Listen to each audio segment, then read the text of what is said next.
বর্তমান মেয়েদের সবচেয়ে তালাক হওয়ার, ডিভোর্স হওয়ার যত কারণ রয়েছে তার মধ্যে উল্লেখযোগ্য একটা কারণ হলো স্বামীর মুখে মুখে তর্ক করা। এখনকার অধিকাংশ মেয়েরা স্বামীর মুখে মুখে তর্ক করে। আপনাদের দিকে মনে হয় করে না?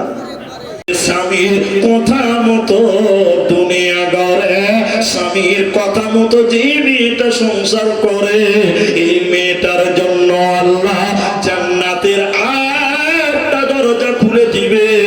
যে দরজা ইচ্ছা ওই দরজা দিয়ে জান্নাতে যাবে, কোনো চিন্তা থাকবে না।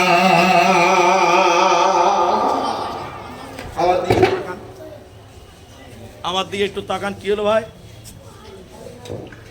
তো আমার দিকে দেখেন, সত্য করে বলেন, ইমানের সঙ্গে বলেন, এখনকার মেয়েরা তার স্বামীর কথা মতো চলে?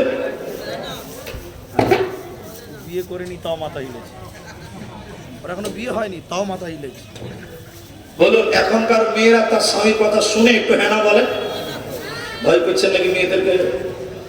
হ্যাঁ জি ভাই, ওই জিনিস তো আল্লাহ আমাদের ঘরে দিয়েছে। এখনকার মেয়েরা তার স্বামীর কথা মতো চলে, খুব কম, ব্যতিক্রম এক একটা ভালো মেয়ে। আপনি যদি একটা বলেন, আপনার স্ত্রী 5টা বলবে। বলে কি বলে না? হ্যাঁ না বলেন। আপনি খালি একটু শুরু করেন, আপনার গোষ্ঠী উদ্ধার করে দিবে তর্ক করতে করতে করতে করতে। এই অবস্থা বর্তমান। এখানে আমার রেডি করা আছে, স্টাডি করা আছে, জাগো নিউজ 24 একটা ওয়েবসাইট, ওখান থেকে পেয়েছিলাম বর্তমান মেয়েদের সবচেয়ে তালাক হওয়ার, ডিভোর্স হওয়ার যত কারণ রয়েছে তার মধ্যে উল্লেখযোগ্য একটা কারণ হলো স্বামীর মুখে মুখে তর্ক করা। এখনকার অধিকাংশ মেয়েরা স্বামীর মুখে মুখে তর্ক করে। আপনাদের দিকে মনে হয় করে না? করে? এদিকেও করে। ফ্যাক্টরি একটাই না? ওই যে ফ্যাক্টরি একটাই। আল্লামা দেলোয়ার হোসেন রাহেমাহুল্লাহ মারা গেছে। নাম শুনেছেন, দেখেছেন লোকটাকে? মোবাইলে দেখেছেন তো? আল্লাহু আকবার, কঠিন হৃদয়ের মানুষ। যদি ওনার ওয়াজ শুনতেন তার দিলটা নরম হয়ে যেত। বলুন সুবহানাল্লাহ। মারা গেছে। দেলোয়ার হোসেন সাইদি একদিন জলসা করছিল, আমি তার কাছ থেকে একটা কপি করছি আপনাদের বুঝাবার জন্য। একটা কাগজ তো মনে হয় একটাই আছে নাকি? এই তালবিল একটা কাগজ দাও, ওই হ্যান্ডবিলগুলো একটা দাও, একটা দাও, একটা দাও। তো দেলোয়ার হোসেন সাইদি বলছে, একদিন জলসা করতে করতে একটা বুড়া মানুষ, বুড়া মানে এ দেখে মুরব্বী, বাপজি মুরব্বী হয়ে গেছে, বয়স হয়ে গেছে, তো মনে করে না তিনি আর মতনই বয়স্ক মানুষ। আপনি আবার মাইন্ড করিয়ে দেবেন, এরকম বুড়া মানুষ এরকম দেখে চা দোকানে বসে বসে খবরের কাগজ পড়ছে, চশমা লাগিয়ে খবরের কাগজ পড়ছে। আর এরকম বয়স্ক মানুষের বিবি মানে স্ত্রী ও নদীতে গেছে থালা মাছতে। বুড়িটার বয়স মোটামুটি 80 বছর হবে। আর ওর পোতা একটা নদীর ধারে বল খেলছিল। দাদু কাগজ পড়ছে খবরে, দাদি থালি মাছতে, পোতা খেলছে। খেলতে খেলতে খেলতে খেলতে দেখছে দাদি টুক করে পানিতে পড়ে গেছে। বুড়ি মানুষ, পোতা খেলা বাদ দিয়ে দৌড়তে দৌড়তে বুড়াকে এসে বলছে, বুড়া, দাদাকে বলছে খবর বাদ দিয়ে ঘরের খবর লাও, তোমার ক্যাথা খালি। বলছে কেন?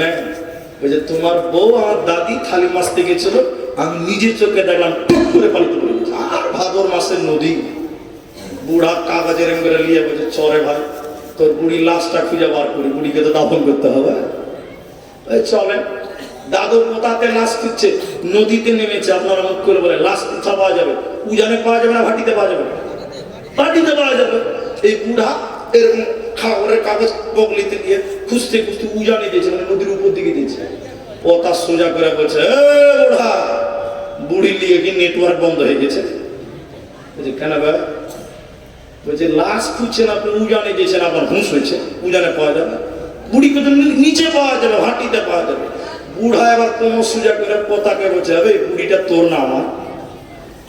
পোতা বলছে দাদু আপনার। বলে শোন, ওকে 60 বছর হয়েছে বিহা করা। কতদিন হয়েছে? 60 বছরের জীবনেও সুজা চলে নাই। যা বলেছি তার উল্টা চলেছে। ও মোড়েও সুজা যাবে না, উল্টাই পাবো। চ ও বাবা, বুড়ি কত রাগ আছে, মোড়েও সুজা হবে না, চল উজানে পাবি, চল উজানেই চ, মোড়েও সুজা হবে না। কারণ বর্তমান যুগের মেয়েরা স্বামীর কথা এক চান্সে মেনে নেয়। পুরুষের দায়িত্ব কটা? এবার আপনাদের আলোচনা শুনেন।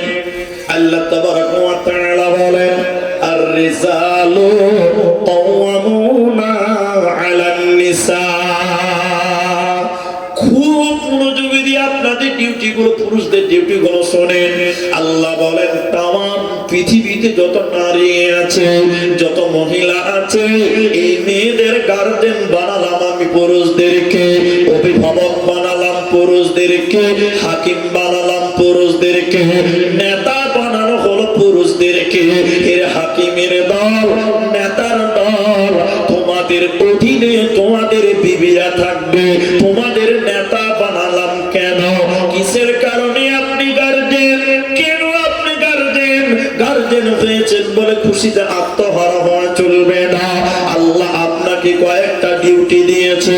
প্রথম নম্বর ডিউটি আল্লাহ কোরআনে বলেন, ওয়াবিমা আনফাকু মিন আমওয়ালিহিম। পুরুষের দাও, তোমাকে ইনকাম করতে হবে, তোমাকে খরচ করতে হবে বিবিদের পেছনে। কামাই করার দায়িত্ব তোমাদের দিলাম, আর খরচা করতে হবে তোমাদের বিবিদের উপরে, পরিবারের উপরে। তাহলে পুরুষের ডিউটি ইনকাম করা আর পরিবারের জন্য টাকা খরচা করা। অন্য জায়গায় নবীজি বললেন, মুআজ, বিশ্বনবী মুআজকে 10 খানা ওসিয়ত করেছিলেন।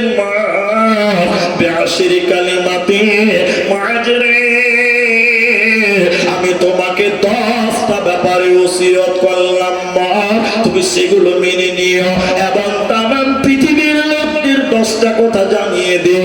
ওই 10টার ভিতরে একটা এমন ছিল, মুআজ রে, যে দামি খাবার তুমি খাবে, ওই পরিমাণ সম্মানের খাবার তোমার বিবিকেও খিলাবে। হে মুআজ, তুমি যেমন দামি দামি জামা কাপড় কিনবে, তোমার বিবিকেও সম্মানের কাপড় পরাবে। আল্লাহ এজন্য পুরুষকে নেতা বানিয়েছে। তাহলে পুরুষ তুমি নেতা কেন? তোমার প্রথম ডিউটি হলো ইনকাম করবে তুমি, আর খরচা করবে তোমার বিবিদের উপরে। দ্বিতীয় নম্বর, এদিকে দেখেন, দায়িত্বশীল যারা হয়েছেন শুনেন। হে ভাইরা, বন্ধুরা আমার, যারা বিয়ে করেছেন, বিয়ে করবেন, পুরুষ আপনি আপনার দায়িত্বটা বুঝেলেন। কিয়ামতের দিন প্রতিটি পুরুষকে জবাব দিতে হবে, কারণ প্রতিটা পুরুষ কোনো দিক দিয়ে না কোনো দিকে গার্জেন হয়েছে। কারণ মুহাদ্দিসিনগণ বলে, একজন নারীর 4 জন পুরুষ গার্জেন হয়। আমার দিকে দেখেন ভাই, হুজুর হুজুর করিয়েন না, বাদাম খাওয়ার জায়গা এটা নয়। একজন মহিলার গার্জেন 4টা পুরুষ হতে পারে। কটা হতে পারে? 3টাও হতে পারে, 2টাও হতে পারে, 1টাও হতে পারে, কিন্তু 4টা পর্যন্ত হাইয়েস্ট যেতে পারে, পারে না? যেমন একটা মেয়ে জন্ম নিয়েছে, ওর জন্ম সার্টিফিকেট বার করবে, মেয়েটার নাম কি রাখবে জি? বলছে ফাতেমা খাতুন। আচ্ছা হলো, বাপের নাম? বাপের নাম, এই বাপের নাম কি? তখন যদি বলে যে না চাচার নামটা দাও, লিবে? এরা বলে না লিবে, বাপের নাম দাও, বাপ নাই, তাহলে তাবু মায়ের নাম দাও, দিতে হবে। তাহলে একটা মেয়ের প্রথম গার্জেন হয় তার বাপ। কে হয়? বাপ। মেয়ে দেখতে গেছেন, মেয়ের বাপ কই গো? মেয়ের বাপ কে গো? মেয়ের বাপ বেঁচে নাই, তাহলে মেয়ের চাচা কই, বড় ভাই কই?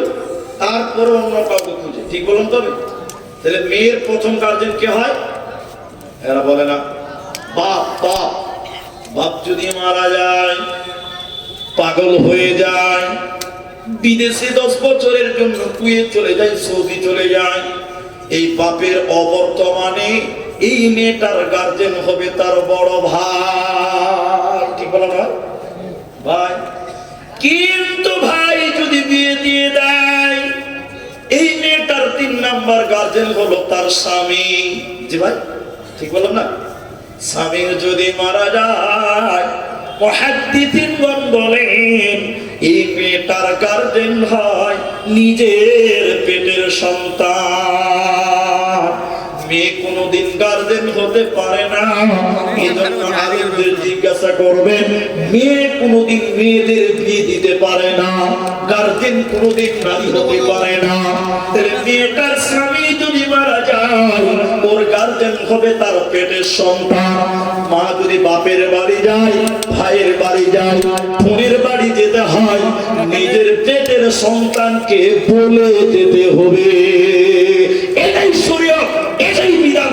যদি তোমার বেটা হয় তবুও তোমার ছেলেকে বলে যেতে হবে